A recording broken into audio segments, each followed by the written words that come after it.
How's it going, Peebers? Coach Kyle here, and I work primarily with plant-based runners all over the world through optimizing their training by improving their running habits, implementing easy-to-do strength work, dialing in their nutrition, and making sure everything else is in alignment.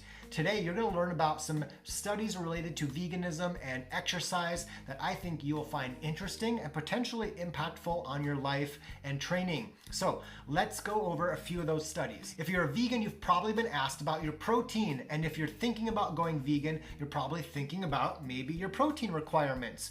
My general suggestion when it comes to this is that if you're eating enough calories for your needs, and the majority of those calories are coming from whole food, plant-based options, not junk food, you probably don't need to worry too much about your protein intake, but let's talk about it for just a minute. There was a study released at the end of 2019 titled A Comparison of Dietary Protein Digestibility based on the digestibility indispensable amino acid score in vegetarian and non-vegetarian athletes. And if you don't know, let's give you some history, some info, some deets. Protein quality is related to, and it's based on, the digestibility and the amino acid content of whatever you're eating. Typically, plant-based diets do consist of foods with slightly lower protein quality, which means they may lack a couple of the amino acids in high amounts, or they might not be quite as digestible. This study utilized a protein ranking system called the Digestible Indispensable Amino Acid Score, which was used to assess various protein sources in 38 omnivores and 22 vegetarians.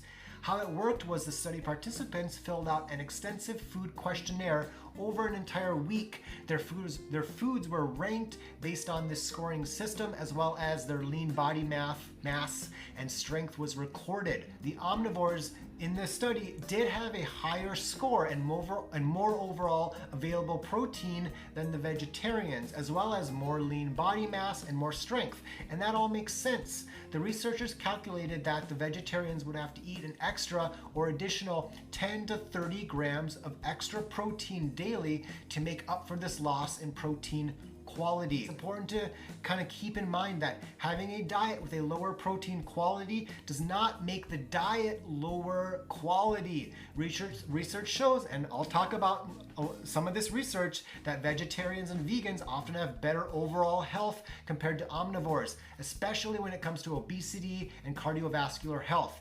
This study is just another reminder that, like vitamin B12 or iron, those on a plant-based diet might be wise to spend a little more time or effort being aware of what they're eating, potential deficits, and making up for those. When it comes to getting a little extra protein in my diet, I have two preferable options. The first is the Silk Cashew and Almond Milk that has 10 grams of pea protein per cup. That's a decent amount of protein per cup. I do have a really great plant-based protein powder that I like, and it's this plant-based protein. It's straight up pea protein from Anthony's Goods. This stuff, it's inexpensive. 8 grams of protein per tablespoon. The only ingredient is vegetable pea protein isolate, and it's made by simply removing the starch and fiber content of yellow peas and grinding them into a fine powder. So that's it. It's simple, it's inexpensive, and it mixes well. Since we're on the subject of protein, let's talk about it for one more study. And this one compared my favorite type of protein, the pea protein, versus the gold standard, most common protein source, whey protein, and how each of them affects muscle damage. Whey protein is by far the most common protein supplement, but can vegans or vegetarians simply replace whey protein with pea protein on a 1-for-1 gram swap? This was a 5-day randomized control trial who divided 92 untrained males into 3 groups.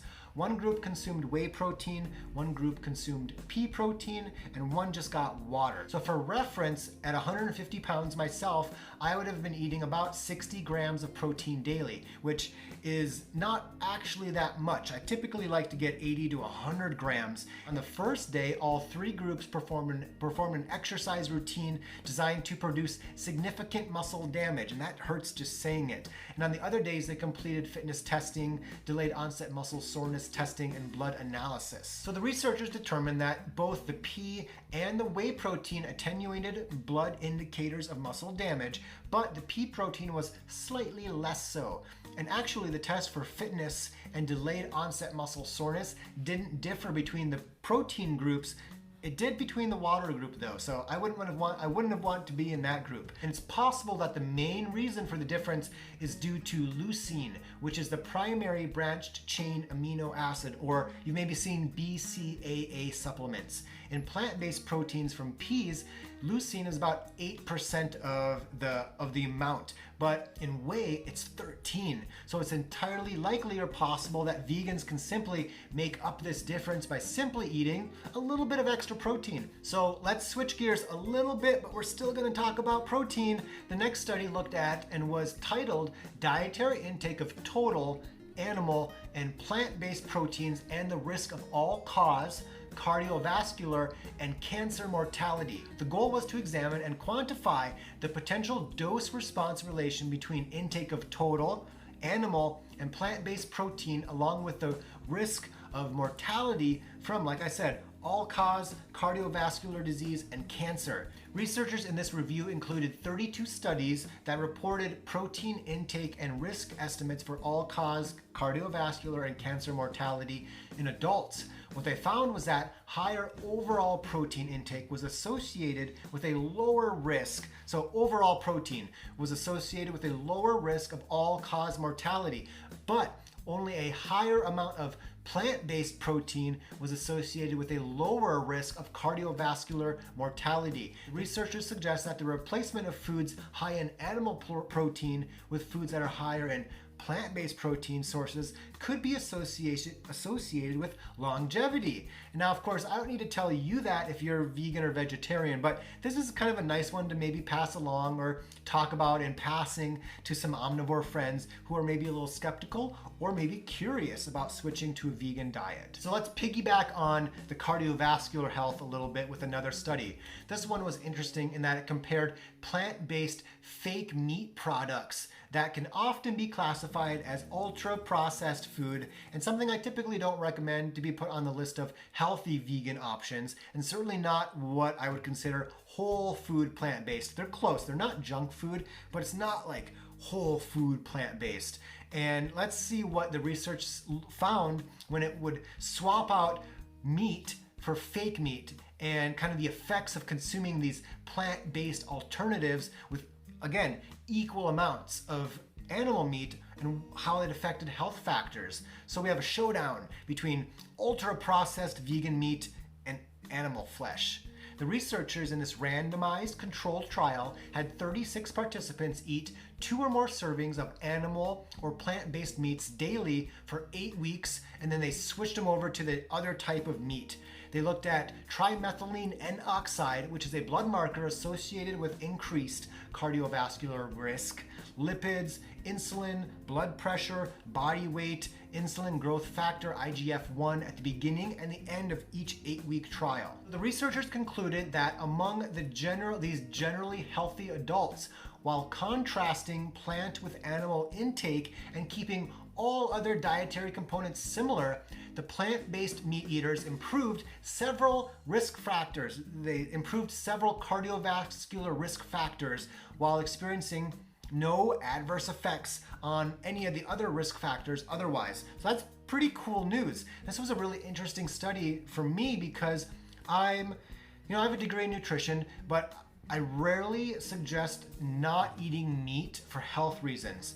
I suggest eating more higher quality, more fruits and vegetables, and that's simply eat less junk, more fruits and vegetables. But this study kept all things equal except for straight up removing the meat and adding in what vegans would often consider vegan junk food, and it improved their health. So maybe I need to kind of be a bit more open to the possibility of cutting out meat, not only for ethical or environmental reasons, but for health reasons, contrary to just increasing your whole food plant-based options for health, but maybe cutting out meat as well. The next study looked at the effects of legume consumption on markers of glycemic control in individuals with and without diabetes mellitus, and this results in abnormal metabolism of carbohydrates and thus higher blood sugar. And legumes are a fruit or seed of a plant,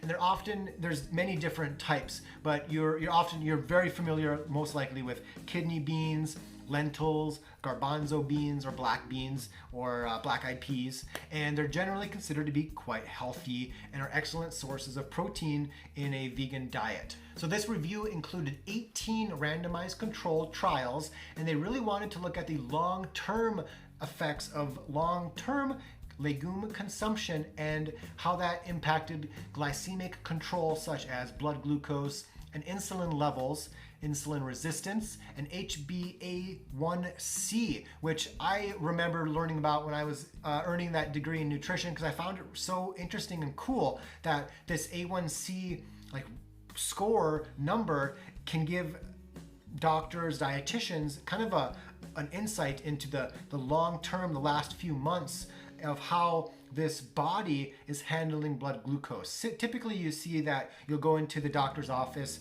fasted in the morning and get your blood glucose tested, and that gives you that snapshot, but the A1C is a long-term look. The researchers included 5 studies in diabetics, and they found that long-term legume consumption did improve glycemic control. And curious enough is that the other studies that didn't include diabetics didn't find this. The findings of this review really go further to tell you or tell us that one of the best medicines is whole food, plant-based products. Not only for general health, but people in specific cases with diabetes can improve how their body works with improving their diet. And I think that's a big deal, and I think that's one of the most important things that maybe you can get from this entire type of study, is that vegan, vegetarian or not, omnivore, improving how the quality and the quantity of your diet can improve your health. And with your friends who maybe aren't vegan or aren't vegetarian, talking to them about how impactful this can be could potentially, hopefully, change their life for the better. So share this video with them if it's something that you think they would find helpful. Share this video with fellow vegans or vegetarians if you think they would find it interesting. And if you want to work with a coach like myself who is in alignment with your beliefs, your dietary methods, and is going to help you work week by week, month by month towards improving not only your run training, your strength work, but also your diet and your mental health. I do meditations and gratitude practices with my clients. Get a hold of me. Let's chat about how we can work together to improve not only now, but in the future. What I don't want to happen is for you to not get a hold of me now. Think about it, but talk yourself out of it and tell me in 3 months, or not tell me and wish that you would have contacted me today. Do it now. Let's get rolling so you can have a better summer, better winter. It all comes down to what we do now, and it might come down to if you hit that contact button or not. So do it if you're thinking about it. And as always, you keep running and I'll keep coaching.